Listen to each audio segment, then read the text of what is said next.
Assalamualaikum warahmatullahi wabarakatuh. Salam sejahtera untuk kita semua. Terima kasih sudah hadir kembali di channel Selamat Untung, tempat di mana kisah-kisah nyata dan legenda mistis kami hadirkan dengan penuh rasa dan makna. Semoga Anda semua selalu diberi kesehatan, keselamatan, dan ketenangan dalam setiap langkah. Dukung terus channel kami dengan cara subscribe, like, dan aktifkan loncengnya, agar Anda tidak ketinggalan cerita-cerita pilihan yang akan terus kami sajikan. Mari kita mulai ceritanya. Embun pagi menempel di kulit Darapuspita seperti napas dingin yang enggan pergi. Ia berdiri di serambi, memandang halaman sempit dan tubuh Bu Ranti yang tertidur di dipan bambu. Dadanya naik turun pelan. Dara merapikan kerudung, menahan gemetar yang muncul setiap kali bayangan biaya berobat kembali menghantam. Udara lembab membuat kain menempel di punggung. Jantungnya cepat, tetapi langkah harus diambil. "Ibu," bisiknya, mendekat dan mencium kening yang dingin. "Aku berangkat. Tolong doakan." Bu Ranti membuka mata sebentar. "Hati-hati, jangan mudah percaya. Jaga dirimu." "Aku akan kembali saat ibu bisa tersenyum," jawab Dara. Ia memeluk sebentar, merasakan tulang yang menonjol di balik kulit. Pelukan itu hangat tetapi rapuh, seperti sumbu lampu sentir yang hampir padam. Ojek membawa Dara melewati kebun ketela menuju Colomadu. Angin pagi menyapu wajahnya, menyisakan rasa asin di bibir. Jalan Adi Sucipto sudah mulai ramai. Bus kecil, truk sayur, dan anak sekolah menyeberang dengan langkah tergesa. Dara menatap papan petunjuk menuju Solo, seakan huruf-huruf itu adalah janji yang harus ditebus. Di bawah helm pinjaman, keningnya basah. Ia menggenggam tas kain, memeluk dirinya sendiri saat getaran mesin mengaduk perut. Terminal menyambut dengan bau solar dan kain basah. Dara memilih bus ekonomi menuju tengah kota. Di kaca jendela, bayangan dirinya terlihat pucat. Ia menghitung uang di saku. Tidak banyak. Nafasnya memendek. "Bertahan," gumamnya tanpa suara. Setiap guncangan membuat tubuhnya ikut naik turun, menekan perut dan dada, seolah bus ini tahu isi pikirannya yang berantakan. Bus berhenti dekat pasar gede. Dara turun, menyeberang melewati pedagang sayur dan keranjang rotan. Bau bumbu, kopi, dan hujan lama beradu di udara. Ia menyewa kamar kos harian di gang sempit. Kasurnya tipis, ket dindingnya mengelupas. Di cermin kecil, ia melihat wajahnya sendiri. Mata lelah, bibir kering, tetapi ada garis tegas yang memaksa untuk tidak mundur. Kain gamis menempel di kulit. Ia membasuh muka, lalu duduk memeluk lutut. Sunyi membuat suara jantung terasa lebih keras. Sore itu Dara berjalan lagi. Langkahnya mengikuti trotoar yang panas, melewati deret pagar tinggi dan deru kendaraan.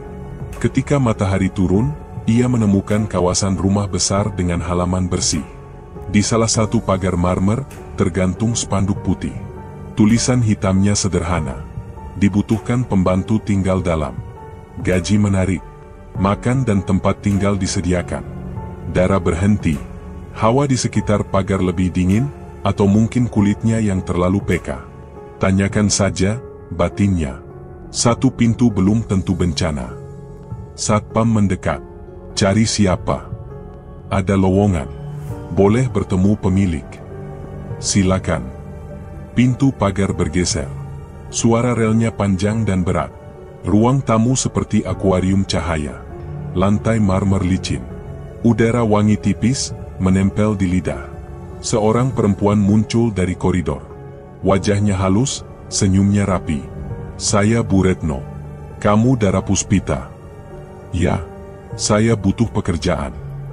Di sini tinggal. Makan ada. Kerja rapi. Bisa mulai malam ini." Dara menelan ludah. "Tidak ada wawancara." "Tidak perlu. Kamu tampak bisa dipercaya," kata Bu Retno. Pak Wirawan setuju. Laki-laki tinggi dengan kemeja abu muncul di ambang. Matanya tajam tetapi tenang. Ia hanya mengangguk, sekali, seolah itu cap persetujuan. Lalu menghilang seperti bayangan di balik tirai. Dara merasakan keringat dingin merayap dari tengkuk ke punggung. Cepat sekali. Sunyi di ruang marmer semakin padat. "Terima kasih," katanya pelan. Tangannya dingin saat menerima kunci kamar. Saat pintu pagar menutup kembali, hawa di halaman terasa berubah. Bulu tangan Dara berdiri tanpa alasan yang jelas. Ia menoleh sekilas pada koridor gelap di sisi rumah, lalu menunduk menyimpan napas. Ada yang mengganjal di dadanya, kecil namun tajam, seperti duri yang belum terlihat. Ia melangkah menuju kamar yang disiapkan, menahan getar di lutut, dan mencoba percaya bahwa pilihan ini tidak akan mematahkan dirinya. Hawa dingin yang tadi merayap di punggung tidak juga pergi. Darapuspita menyimpan napas sebentar sebelum melangkah ke kamar kecil di sisi dapur. Sprei bersih, bau sabun masih tertinggal, tetapi ruang itu seperti tidak pernah benar-benar menerima orang. Ia menaruh tas, membasuh wajah, lalu berdiri di depan cermin kecil. Kulitnya lembab, helai rambut menempel di pelipis. Jantungnya masih cepat, seperti menolak ketenangan palsu yang menyelimuti rumah marmer ini. Bu Retno muncul di ambang, senyumnya rapi. Istirahat sebentar. Setelah itu bantu di dapur. Kita makan malam sebelum jam 8. Baik Bu. Jadwal akan saya tulis. Tidak sulit. Rumah ini butuh rapi dan senyap. Senyap, itu menempel di telinga Dara seperti aturan yang tidak tertulis. Saat Bu Retno pergi, Dara mengusap lengan. Kulitnya terasa hangat disentuh udara yang tidak bergerak. Ada kesan halus yang menggelitik, bukan nyaman, tetapi memancing tubuhnya untuk waspada. Dapur rapi dengan lampu putih yang dingin. Dara menyiapkan piring, mengaduk sup, dan merapikan gelas. Getah wangi dari bunga di vas meja mencuat samar dan membuat kepala ringan. Saat ia menunduk mengambil sendok, ia merasakan kain gamis menempel di paha. Gerak kecil itu membuatnya sadar pada tubuh sendiri, pada ritme napas yang semakin teratur namun tertekan. Pintu bergeser pelan. Seorang lelaki berdiri di sana, tinggi, raut lelah. "Aku Rangga," katanya datar. "Tolong teh panas tanpa gula." "Ya Mas," jawab Dara, menjaga suara. Ia menyiapkan cangkir. Rangga tidak menatap langsung.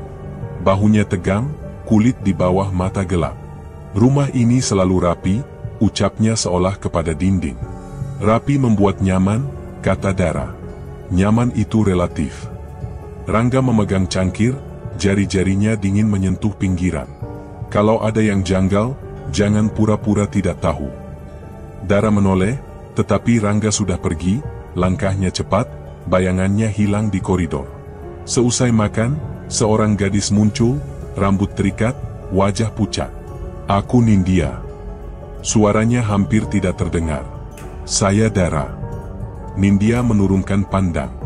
"Jika malam kau dengar suara aneh, jangan buka pintu." "Suara apa?" "Kadang seperti kain diseret, kadang seperti napas basah." Dara menahan keningnya agar tidak berkerut. "Terima kasih." "Jangan tanya lagi," bisik Nindya, lalu melangkah pergi, ringan dan hilang seperti asap. Di sudut lorong, seorang perempuan tua bertubuh kecil memperhatikan dari balik rak piring. Wajahnya penuh garis, sorotnya tajam. "Saya Mbok Darni," katanya kemudian. "Kerja saja yang rapi. Kalau lewat koridor belakang, jangan menatap pintu kayu terlalu lama." "Kenapa?" "Tidak ada kenapa," jawabnya dingin. "Di sini yang penting tertib." Dara mengikuti arahan.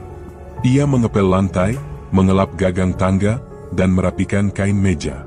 Setiap gerak membuat tubuhnya sadar pada sentuhan halus udara rumah.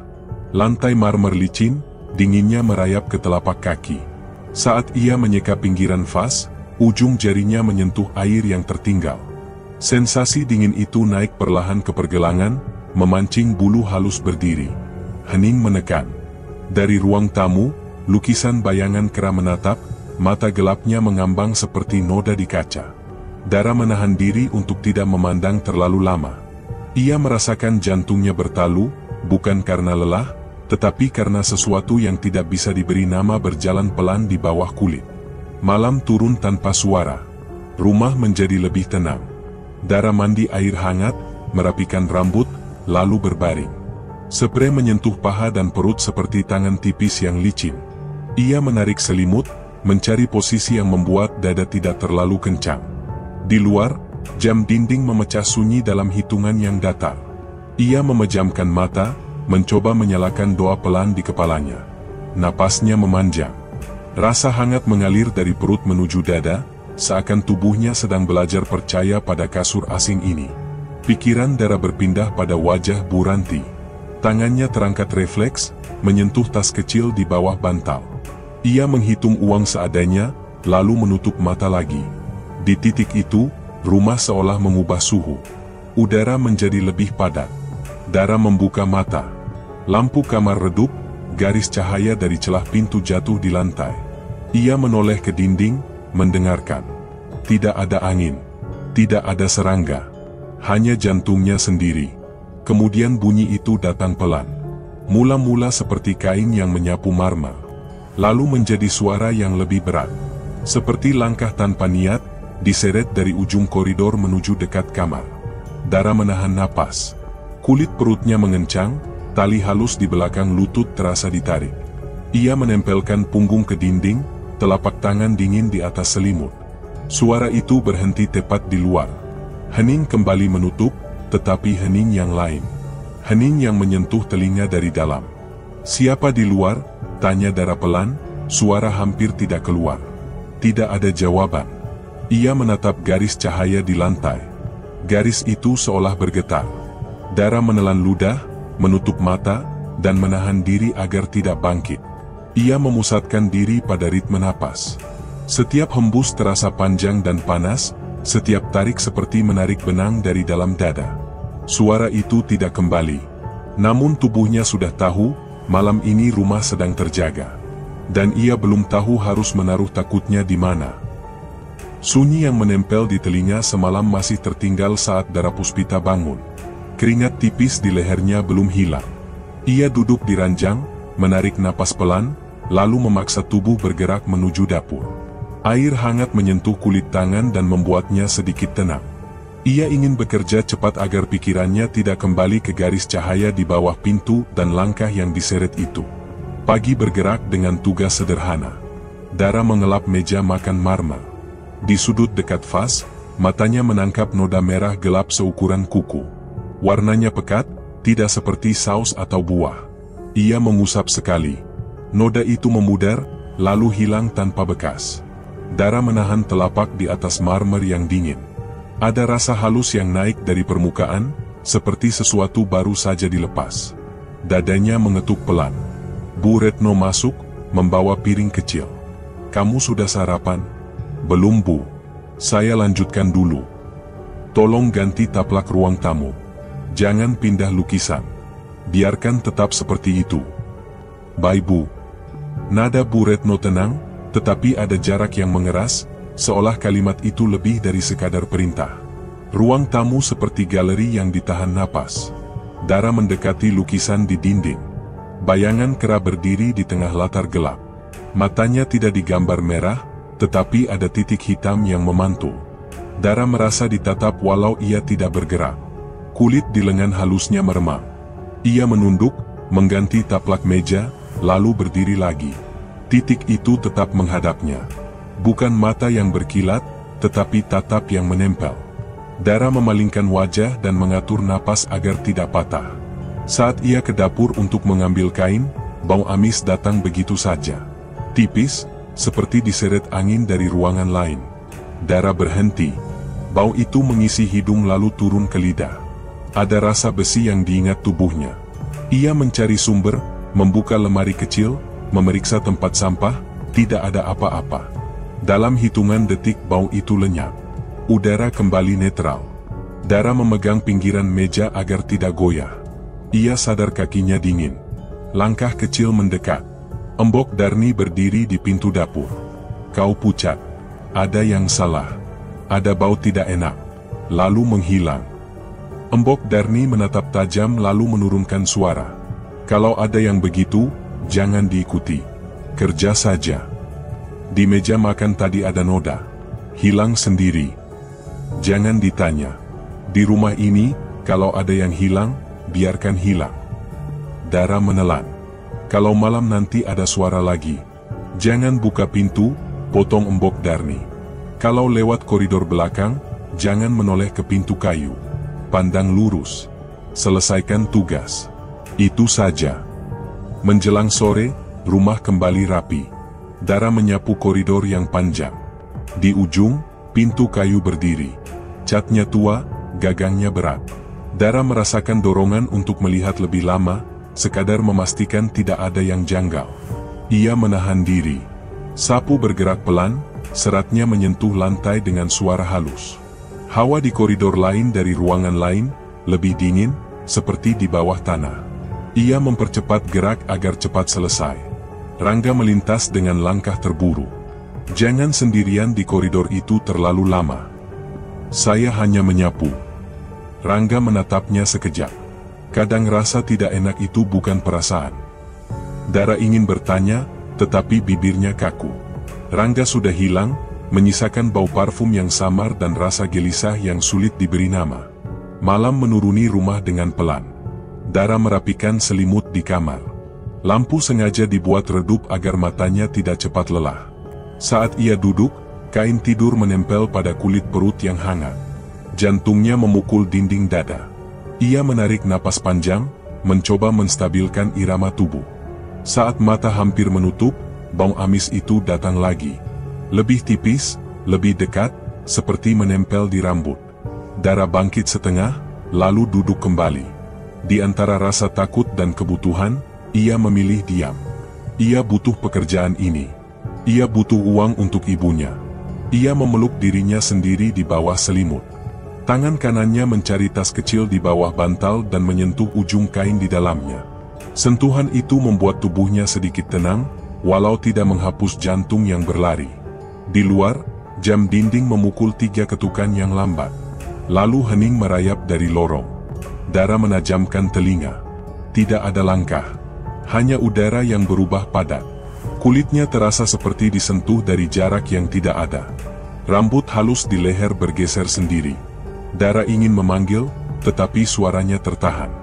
Ketika ia mencondongkan kepala dari bantal, sesuatu mendekat begitu dekat sampai suara itu terasa di dalam telinga. Napasnya membeku. Kata-kata itu jelas, dingin, dan pelan. Waktumu sebentar lagi. Bisikan itu masih menempel di telinga saat Dara Puspita membuka mata. Kulit lehernya lembab, punggungnya hangat oleh sisa takut yang belum reda. Ia duduk pelan, merapikan selimut yang menempel di paha. Napasnya tidak stabil, tetapi ia memaksa tubuh bergerak ke dapur. Air hangat di telapak tangan memberi sedikit keberanian. Ia memilih sibuk agar kepala tidak kembali pada kalimat yang berputar. Pagi berjalan dengan tugas biasa. Dara menyiapkan sarapan, menyeka meja, dan memeriksa stok bumbu. Rumah ini tetap tenang, terlalu tenang, seperti menutup telinga pada apapun yang bernyawa. Saat ia membawa teh ke ruang tengah, suara rendah dari ruang kerja menahan langkahnya. Pintu tidak tertutup rapat. Dara berhenti di balik dinding, punggungnya menempel, jantungnya berdebar cepat. Sudah dekat, suara Pak Wirawan datar.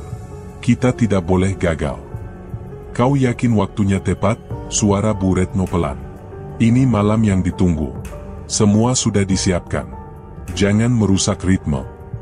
Kalau ada yang menolak, tidak ada yang menolak. Tidak boleh. Kata-kata itu dingin, tidak meninggi, tetapi tajam.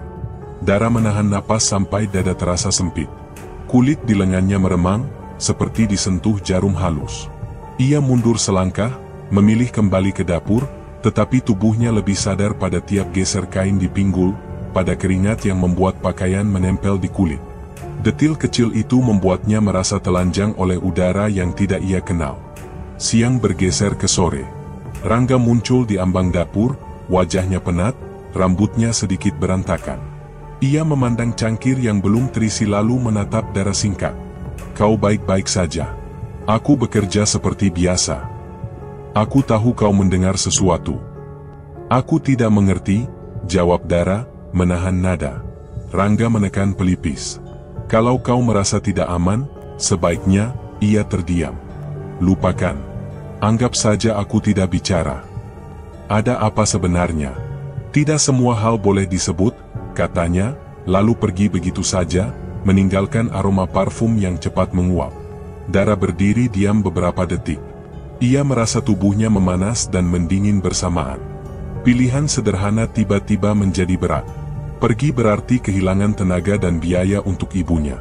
Bertahan berarti menanggung hawa yang membuat kulitnya gentar. Ia membawa cangkir kosong ke wastafel, mencuci dengan gerakan teratur, berusaha menemukan ritme yang bisa dipercaya. Nada logam saat cangkir menyentuh bak terasa keras di telinga. Menjelang malam rumah kembali rapi. Dara menyapu koridor depan, menghindari koridor belakang tanpa harus diingatkan. Setiap tarikan sapu seperti mengusap lantai yang bernafas pelan. Lukisan bayangan kera tetap menatap dari dinding. Ia menahan diri untuk tidak mengukur jarak pandang. Ia mengunci mulut dan menelan pertanyaan yang gemetar di lidah. Kembali ke kamar, Dara duduk di tepi ranjang. Kain tidur menyapu lutut dan betis seperti air hangat yang malas bergerak. Ia menyalakan lampu kecil. Cahaya kuning jatuh pada perutnya yang naik turun. Ia menutup mata, memusatkan pikiran pada wajah ibunya.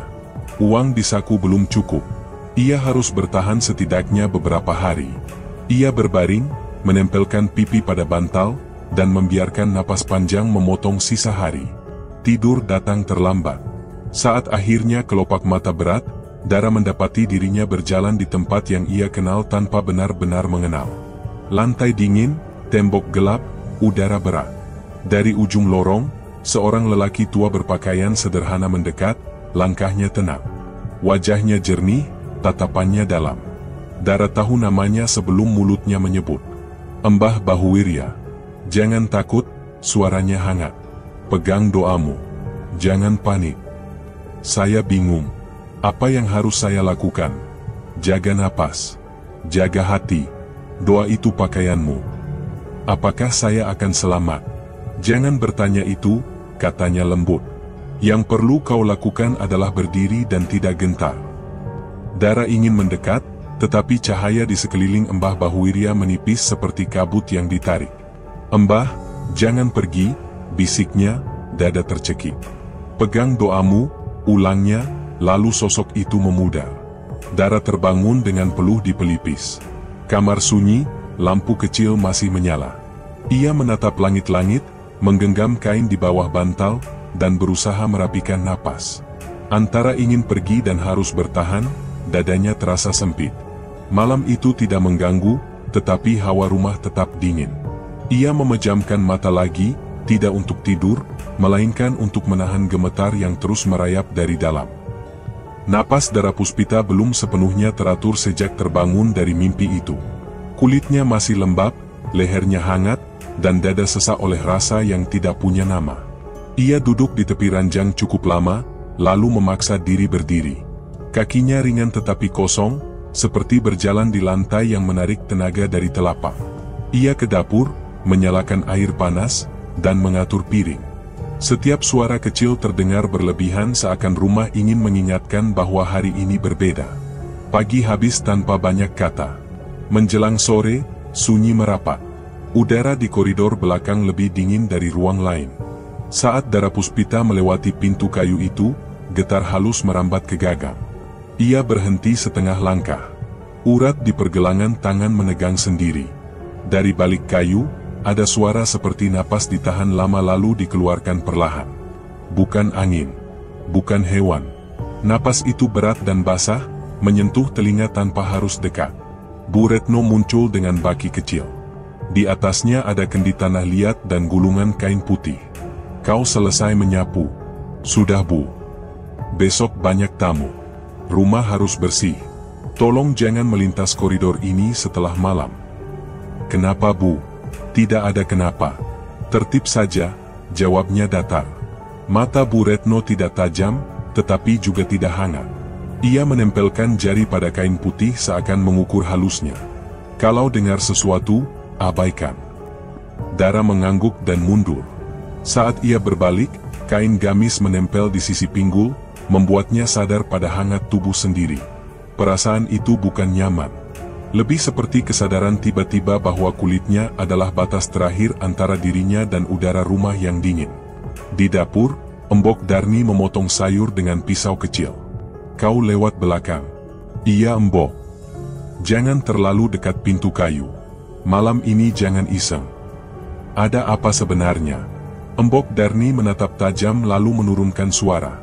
Kalau ada napas dari belakang pintu, jangan balas. Orang yang menjawab akan kehabisan napas sendiri.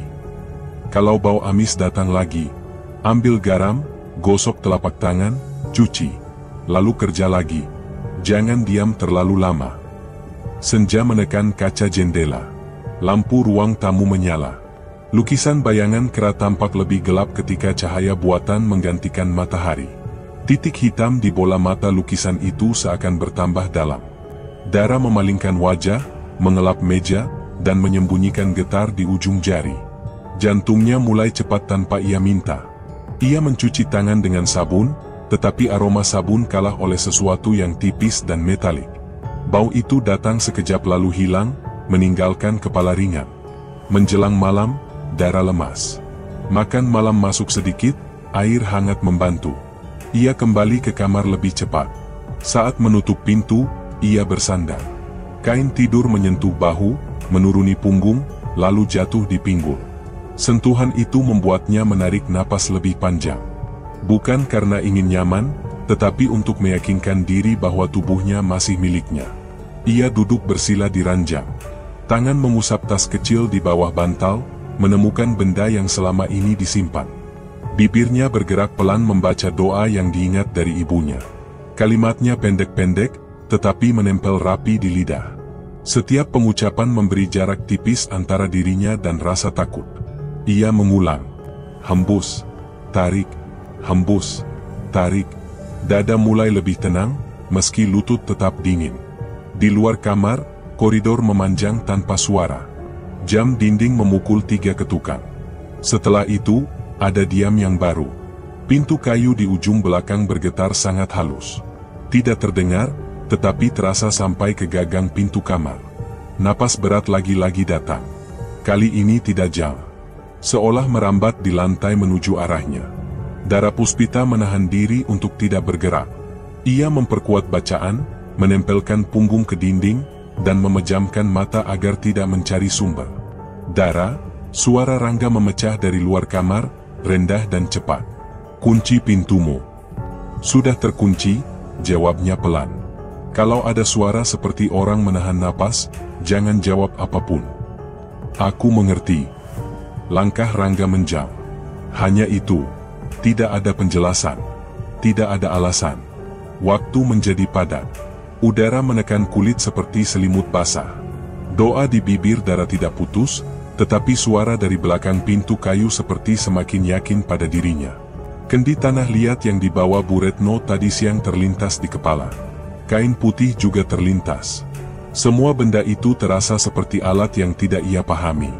Ia menarik napas dalam, menambal celah gentar yang tiba-tiba membesar.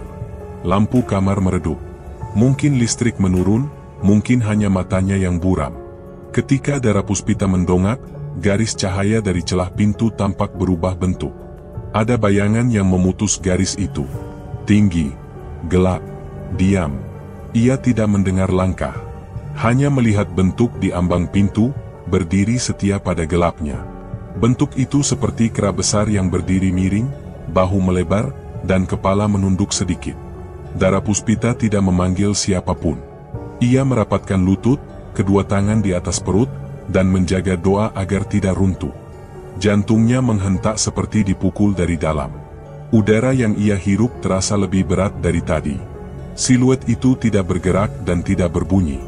Hanya ada kehadiran yang menekan, menunggu, dan menutup ruang di sekitarnya. Bayangan di ambang pintu masih menutup cahaya ketika Dara Puspita menahan napas. Jantungnya menghentak tidak teratur. Kulit di perutnya mengencang. Ujung jari kakinya dingin menempel lantai. Doa bergerak pelan di bibir, namun udara di kamar terasa menekan seperti selimut basah yang menempel pada kulit. Benturan pertama datang tiba-tiba. Pintu bergetar keras. Kunci memekik. Darah naik ke kepala Dara. Ia menekan punggung ke dinding dan merapatkan lutut. Benturan kedua lebih berat. Kayu mengadu. Bau amis menyeruak, tipis lalu tebal, seperti besi dipanaskan di lidah. Benturan ketiga mematahkan selop. Pintu terbuka setengah, berayun, lalu membentur tembok. Ketek Ireng melangkah masuk. Siluetnya memenuhi ruang. Bahu lebar, punggung melengkung, bulu gelap berkilap lembab. Mata gelapnya tidak memantul, tetapi terasa hidup.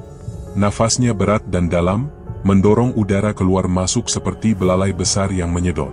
Lantai marmer licin di bawah telapak kakinya mengeluarkan bunyi gesek. Darah hampir pingsan. Pandangannya buram. Kain tidur menempel di paha, dingin dan lengket, membuatnya sadar pada batas tubuh yang kecil di tengah ruang yang diserbu. "Jangan dekati aku," suara darah pecah, nyaris tidak terdengar. Makhluk itu berhenti sepersekian detik, lalu maju setapak. "Pergi," bisiknya lagi, lebih pelan, karena tenggorokannya kering. Udara menebal. Sorot gelap itu turun ke arah dada darah yang naik turun. Ia memalingkan wajah, mencari napas yang terasa hilang. Doa terdengar patah-patah, namun tetap keluar, seperti benang tipis yang ditarik dari dalam. Ketek Ireng mengangkat lengan, kuku panjangnya menoreh udara, menimbulkan garis dingin yang terasa di kulit. Darah menunduk dan memegang perut, menahan mual yang tiba-tiba. Cahaya kecil menyala di sudut kamar. Bukan lampu, bukan api. Cahaya itu muncul seperti titik, lalu membesar pelan. Suhu di sekitar tempat itu berubah hangat. Nafas darah menemukan ruang. Sosok lelaki tua berdiri di dalam cahaya. Wajahnya jernih, mata teduh, pakaian sederhana, tongkat kayu di tangan. "Embah Bahuwirya," darah berbisik, nyaris tanpa suara. "Pegang doamu," ucapnya tenang. "Jangan panik." "Aku tidak kuat," kata darah, mata berair. "Kuat atau tidak, kau harus berdiri," jawabnya, lalu menoleh pada makhluk itu. "Kembali ke tempatmu." Ketek Ireng menggeram, nada rendah bergetar sampai ke lantai. Ia maju selangkah. Cahaya di sekitar Embah Bahuwirya menebal. Tongkatnya mengetuk lantai sekali. Bunyi kering itu seperti memukul dinding kamar dan memantul ke tubuh makhluk. Ketek Ireng mundur setapak. Nafasnya terputus sebentar. Bulu gelap di bahunya mengerut. "Pergi," kata Mbah Bahuwirya lagi, suaranya tetap datar. Makhluk itu menoleh ke pintu yang pecah. Ada dengung samar dari koridor belakang. Darah mendengarnya seperti getaran di gigi. Bau amis bertambah tebal. Di luar sana sesuatu meletup pelan, seperti kendi retak ditiup dari dalam. Asap hitam merayap melewati celah pintu yang jebol. Asap itu tidak mengambang tinggi. Ia merunduk, menyentuh lantai, lalu naik perlahan di sekitar kaki Ketek Ireng. Darah menahan napas. Kulit di lengan merinding.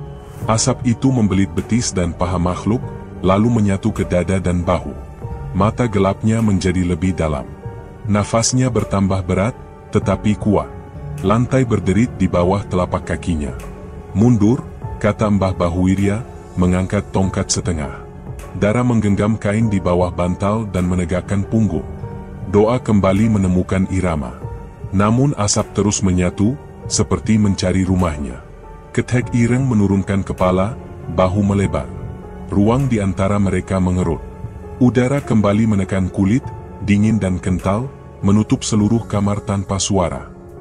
Udara di kamar menekan kulit seperti kain basah yang menempel. Asap hitam sudah membelit tubuh Ketek Ireng. Nafasnya berat dan panas, mendorong bau amis ke seluruh ruangan. Darah Puspita tetap duduk di ranjang, punggung menempel dinding, doa berjalan pelan di bibir. Cahaya di sekitar Embah Bahuwirya bertambah tebal. Dari titik kecil itu muncul garis-garis tipis yang menyala, membentuk raja di udara, mengelilingi makhluk yang berdiri di ambang pintu. "Pegang doamu," ucap Embah Bahuwirya tanpa menaikkan suara. "Aku gemetar, Embah," bisik darah, telapak tangannya dingin di atas perut. "Gemetar tidak apa. Yang penting jangan lepaskan." Garis cahaya menutup seperti jaring. Ketek Ireng menggeram, bahu melebar, kuku mengiris udara. Ketika raja menyentuh bulu gelapnya, terdengar bunyi letupan halus. Makhluk itu mundur setapak, lalu melonjak maju. Tongkat Embah Bahuwirya mengetuk lantai sekali. Jaring mengencang. Suara patah halus beruntun memenuhi ruang, seperti kaca kecil retak. Darah menahan napas. Kain tidur menempel di paha dan lutut, membuat tubuhnya terasa hangat sekaligus kaku. Di koridor belakang terdengar ledakan pendek. Dinding bergetar. Bau tanah dan besi masuk seperti gelombang. Kendi di ruang belakang pecah. Suara cairan memercik lalu diam. Dari sana datang desis yang menggigit telinga. "Jangan bangkit," kata Mbah Bahuirya. "Biarkan cahaya bekerja." "Baik, Mbah." Rajah memeluk tubuh Ketek Ireng lebih rapat. Makhluk itu menekuk punggung, lalu meletus dalam serpihan asap yang berputar. Serpihan itu tidak terbang jauh. Mereka melayang lalu runtuh ke lantai seperti debu yang berat. Udara sejenak longgar. Dara menarik napas panjang untuk pertama kalinya. Dadanya berdenyut, keringat di tengkuknya mengalir turun ke punggung. Ia menggigit bibir agar tidak menangis. Di ruang tengah, suara langkah pecah-pecah. Pak Wirawan berteriak parau. "Tidak sekarang. Jangan rusak." "Sudah cukup," suara Bu Retno goyah. "Aku tidak kuat." "Diam. Tutup mulut," bentaknya, lalu batuk keras. Dara berdiri pelan. Kakinya lemas namun tegas. Ia memungut tas kecil dari bawah bantal, menyelipkan di dada, dan merapat ke tembok. Ia tahu ia harus keluar dari kamar ini. Hawa rumah seperti berubah jurusan dan menolak tubuh manusia. Ketika ia membuka pintu sedikit, dingin dari koridor menampar wajah. Lampu redup. Lantai basah oleh tetes yang tidak jelas. Dara mengambil langkah pendek menuju ruang tengah. Pak Wirawan berdiri terpincang di dekat lukisan. Wajahnya pucat, mata merah. "Jangan kemana-mana," katanya tajam. "Saya hanya mau keluar," jawab Dara pelan. "Kau tidak boleh," katanya lagi, tangan bergetar. Bu Retno terduduk di kursi, kepala menunduk. "Sudahi," suaranya nyaris hilang, lalu tubuhnya roboh ke samping. Dara tersentak, namun tidak mendekat. Ia menahan diri agar tidak terjebak di tengah mereka. Dari sisi dapur, Embok Darni berlari kecil, rambutnya berantakan. "Dara sini," panggilnya cepat. "Ada apa, Mbok?" Ruang belakang terbuka. "Ada yang harus dilihat orang kampung." "Jangan bawa orang," bentak Pak Wirawan. "Tidak ada apa-apa." Embok Darni menatap tajam. "Cukup. Ini berhenti malam ini." Mereka bergerak ke belakang. Pintu kayu yang selalu terkunci kini retak dan miring.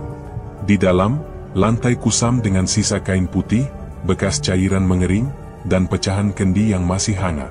Bau amis menggantung lebih tebal. Dara menutup hidung dengan punggung tangan. Perutnya mual. Embok Darni meraih gagang telepon di meja kecil depan, jari-jari tuanya cepat menekan nomor. "Pak RT, kesini sekarang." "Bawa warga," katanya singkat. "Ada yang harus kalian lihat." Detik berganti detik. Suara sandal dan langkah mendekat dari halaman. Pagar depan berderit. Orang-orang masuk dengan senter dan wajah tegak. Mereka menatap sekeliling, lalu ke koridor belakang. Embok Darni mengangkat tangan, meminta mereka diam dan mengikuti. Pak Wirawan mundur selangkah, bibirnya gemetar, namun tidak berkata lagi. Ruang tengah menahan napas. Saat warga menjejak marmer, angin gelap melintas dari koridor, menuruni dinding seperti tumpahan malam. Asap itu menyapu rendah, menyentuh kaki meja, menyambar tepi lukisan, lalu memanjang ke tengah ruangan. Dara berdiri kaku, dadanya keras memukul dari dalam, sementara hawa dingin naik dari lantai menuju paha seperti air yang mencari celah. Asap gelap yang menyapu ruang tengah belum hilang saat Dara Puspita mematung. Dingin naik dari lantai seperti air yang merayap, menempel pada betis dan paha. Nafasnya pendek. Kain di tubuhnya lembab, membuat kulit terasa sangat sadar pada setiap sentuhan udara. Di hadapannya, warga berdiri dengan senter dan mata tegang. Mereka menoleh ke koridor belakang, lalu ke dirinya, lalu ke wajah Pak Wirawan yang pucat. "Pak RT maju setapak. Kami ingin penjelasan. Apa yang terjadi di rumah ini?" Pak Wirawan menahan kursi agar tidak jatuh. "Tidak ada apa-apa. Pulanglah." "Jangan bohong," sahut seorang lelaki muda. "Bau ini tidak wajar." Bu Retno meraba lengan kursi, lalu terisak. "Sudah. Tolong hentikan." Embok Darni mengangkat tangan, memberi isyarat agar warga ikut. Mereka menuju pintu kayu yang terbuka miring. Di dalam, Senter memantulkan pecahan kendi, kain putih kusam, dan bekas cairan mengering di lantai. Bau amis menebal, menusuk hidung dan lidah. Beberapa orang menutup mulut. Dara berdiri di ambang, perutnya mual, namun kakinya kaku. "Ini bukti," kata Pak RT pelan. "Kita tutup malam ini." "Tidak," Pak Wirawan berteriak parau.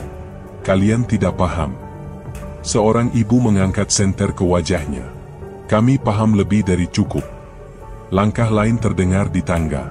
Rangga turun dengan mata buram.